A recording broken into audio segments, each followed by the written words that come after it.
안녕하십니까. 진세골 사랑의 집 이사장 주수일입니다. 이제 며칠이 지나면 2010년도를 다 보내게 됩니다. 금년초 하나님으로부터 365일이라는 시간을 선물로 받았는데 달력의 장수를 하나하나 떼서 다 쓰고 나니 이제는 며칠 남지가 않았습니다. 이 마지막 날들도 이제 곧 다 지나갈 것입니다. 그런데 이렇게 한 해를 보내면서 연말이 되면 늘 뭔가 좀 아쉽다는 생각이 들어갑니다.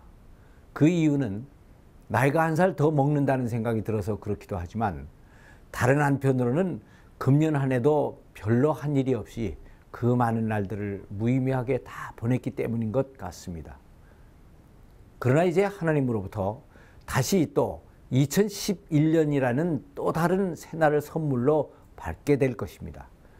그러니까 이제는 이 날들을 더 귀하게 쓰고 더 의미 있는 꿈과 비전들로 가득 채워야겠다는 생각을 하게 됩니다. 이렇게 연말이면 누구나 다 지난해를 돌이켜보면서 반성을 하기도 하고 희망을 가지고 새해의 새로운 계획을 세우기도 하는 철학자의 마음을 가지게 됩니다. 그런데 실제로 따지고 보면 시간의 흐름이라는 것이 1년, 2년 그렇게 특별하게 구분이 되는 것이 아닙니다. 계속해서 그냥 똑같이 흐르고 있는데 인간들이 해가 뜨는 것을 기준으로 하여 하루를 24시간으로 나누고 7일을 한 주간으로 나누고 12달을 1년으로 구분하여 하루를 보내면서 반성을 하고 일주일을 보내면서 주간 계획을 세우고 한 달을 보내면서 월 마감을 하고 1년을 보내면서 한 해 결산을 하는 것입니다.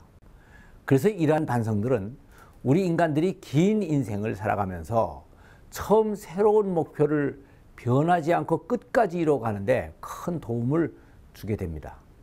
그래서 이 중간 점검과 계획은 아주 중요한 것인데 이것은 인간들만이 가지고 있는 지혜입니다.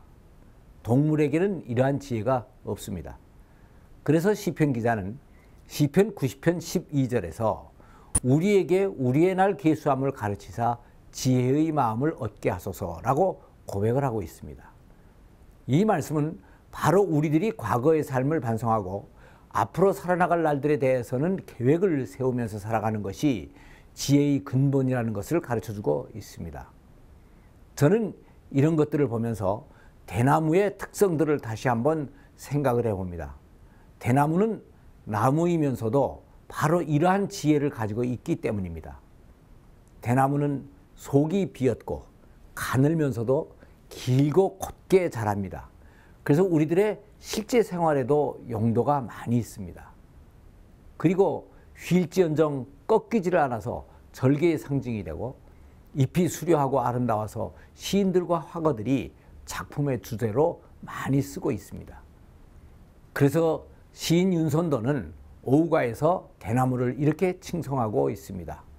나무도 아닌 것이 풀도 아닌 것이 곱기는 네 시키며 속은 의 비었는가 저러고도 사시에 푸르니 그를 좋아하노라.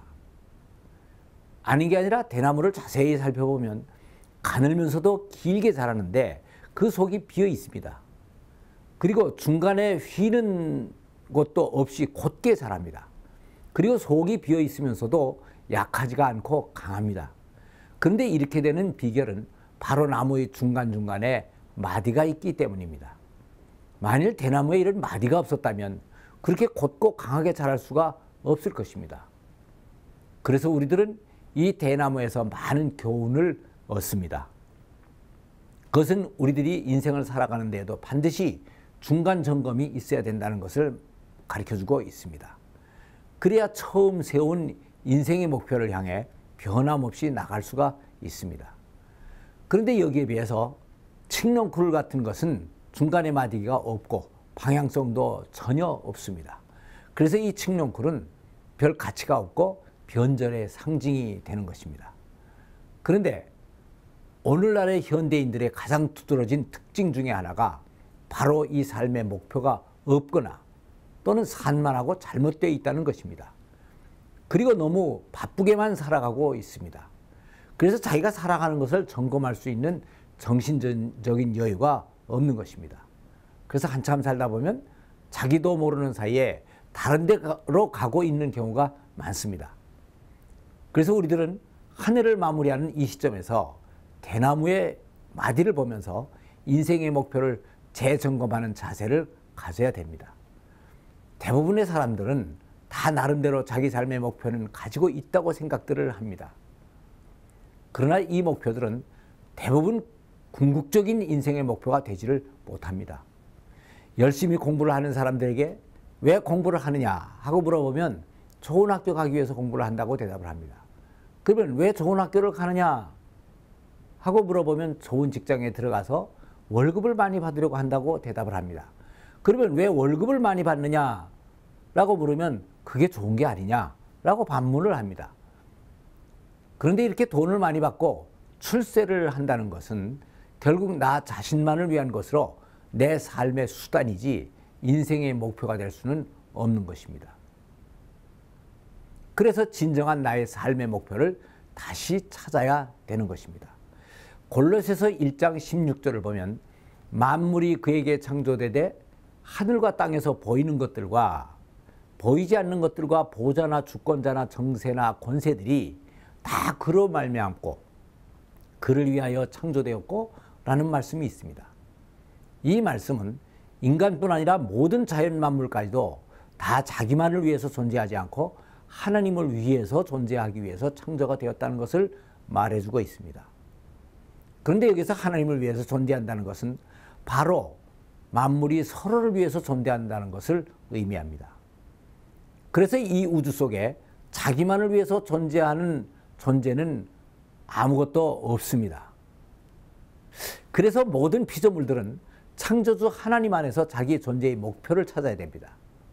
그러면 이 목표의식은 우리들의 삶에 원동력을 부여하고 모든 힘을 이 목표에 집중할 수 있게 해주어 궁극적으로 성공적인 삶을 살 수 있게 해주는 것입니다. 모든 인간들은 자신의 삶 속에서 창조주 하나님의 창조의 목적이 이루어질 때까지는 진정한 평안이나 행복이 있을 수가 없는 것입니다. 요새 교회에서 널리 주목을 받는 책이 하나 있습니다.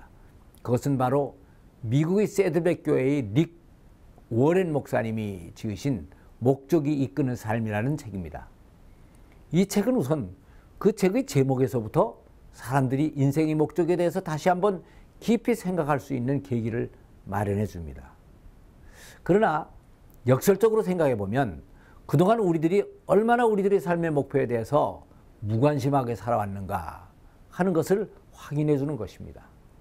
그래서 한 해를 보내고 새해를 맞이하는 우리들이 가장 우선적으로 해야 할 것이 하나 있다면 그것은 바로 금년 한 해는 무엇을 위하여 어떻게 살 것인가 하는 인생의 목표를 깊이 점검해 보는 것입니다.